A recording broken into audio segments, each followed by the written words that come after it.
of the invocation of evil spirits, and the binding of, and constraining of them to appear.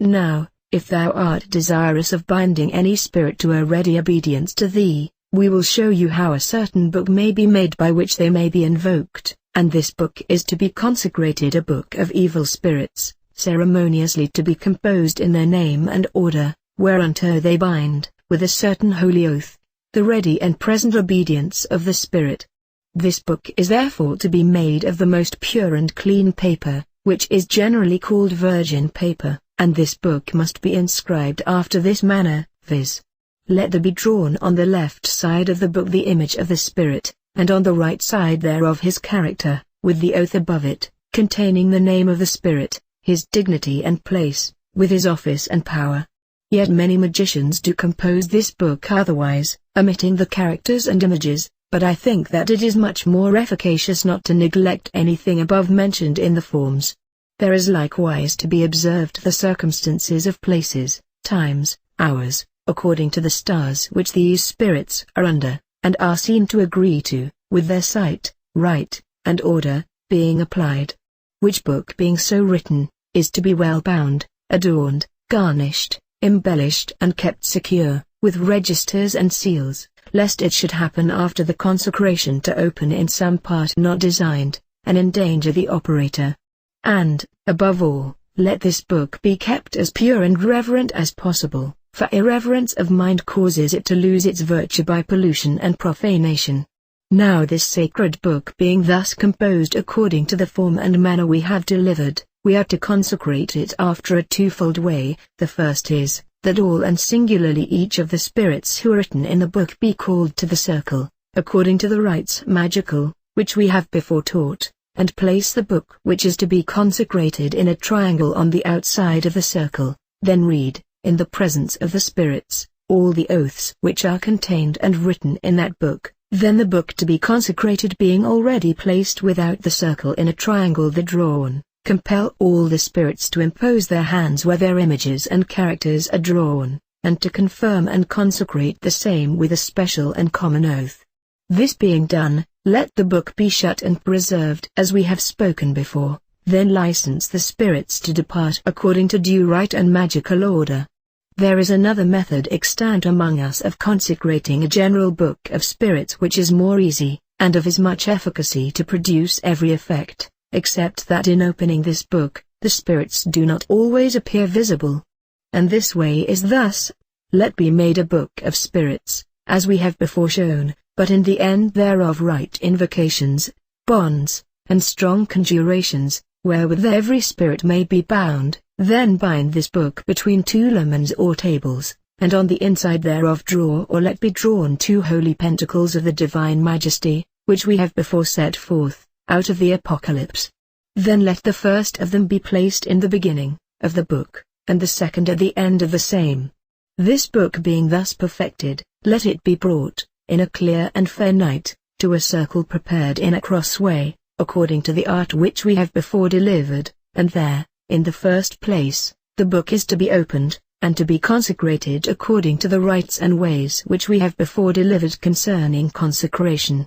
which being done, let all the spirits be called which are written in the book, in their own order and place, conjuring them thrice by the bonds described in the book that they come to that place within the space of 3 days, to assure obedience and confirm the same, to the book so to be consecrated. Then let the book be wrapped up in a clean linen cloth, and bury it in the midst of the circle, and stop the hole so as it may not be perceived or discovered. The circle being destroyed after you have licensed the spirits, depart before sunrise, and on the 3rd day, about the middle of the night, return and make the circle anew, and on thy knees make prayer unto God, and give thanks to him, and let a precious perfume be made. Open a hole in which you buried your book and take it out, and so let it be kept, not opening the same.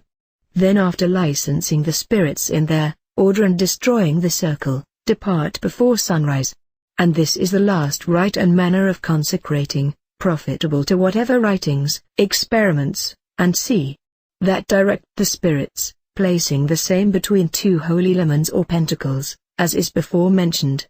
But when the operator would work by the book thus consecrated, he should do it in a fair and clear season, when the spirits are least troubled, and let him turn himself towards the region of the spirits. Then let him open the book under a due register, and likewise invoke the spirits by their oaths the described and confirmed, and by the name of their character and image, to whatever purpose you desire, and if there be need conjure them by the bonds placed in the end of the book. 1. And having attained thy desired effect, license them to depart. And now we proceed to speak of the invocation of good as well as bad spirits. The good spirits may be invocated of us, or by us, divers ways, and they in sundry shapes and manners offer themselves to us, for they openly speak to those that watch, and do offer themselves to our sight, or do inform us by dreams and by oracle of those things which we have a great desire to know. Whoever therefore would call any good spirit to speak or appear in sight, he must particularly observe 2 things, one whereof is about the disposition of the invocant, the other concerning those things which are outwardly to be adhibited to the invocation for the conformity of the spirit to be called. It is necessary therefore that the invocant religiously dispose himself for the space of many days to such a mystery, and to conserve himself during the time chaste, abstinent, and to abstract himself as much as he can from all manner of foreign and secular business. Likewise he should observe fasting, as much as shall seem convenient to him, and let him daily, between sun rising and setting, being clothed in pure white linen, 7 times call upon God, and make a deprecation to the angels to be called and invocated, according to the rule which we have before taught. Now the number of days of fasting and preparation is commonly 1 month, i.e., the time of a whole lunation.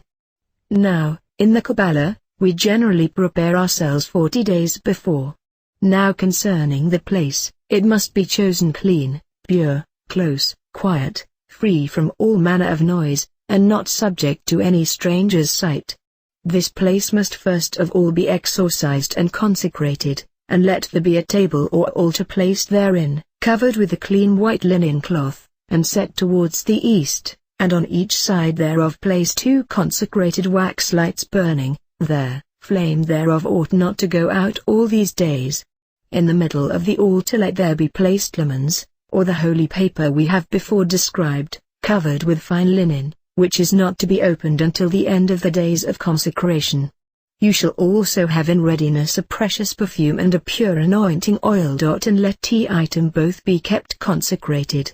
Then set a censer on the head of the altar, wherein you shalt kindle the holy fire, and make a precious perfume every day that you pray. Now for your habit, you shall have a long garment of white linen, close before and behind, which may come down quite over the feet, and gird yourself about the loins with a girdle. You shall likewise have a veil made of pure white linen, on which must be wrote in a gilt lemon, the name Tetragrammaton, all which things are to be consecrated and sanctified in order. But you must not go into this holy place till it be first washed and covered with a cloth new and clean, and then you may enter, but with your feet naked and bare, and when you enter therein you shall sprinkle with holy water, then make a perfume upon the altar, and then on thy knees pray before the altar as we have directed. Now when the time is expired, on the last day, you shall fast more strictly, and fasting on the day following, at the rising of the sun, enter the holy place, using the ceremonies before spoken of, first by sprinkling thyself, then, making a perfume, you shall sign the cross with holy oil in the forehead, and anoint your eyes, using prayer in all these consecrations. Then, open the lammen and pray before the altar upon your knees, and then invocation may be made as follows.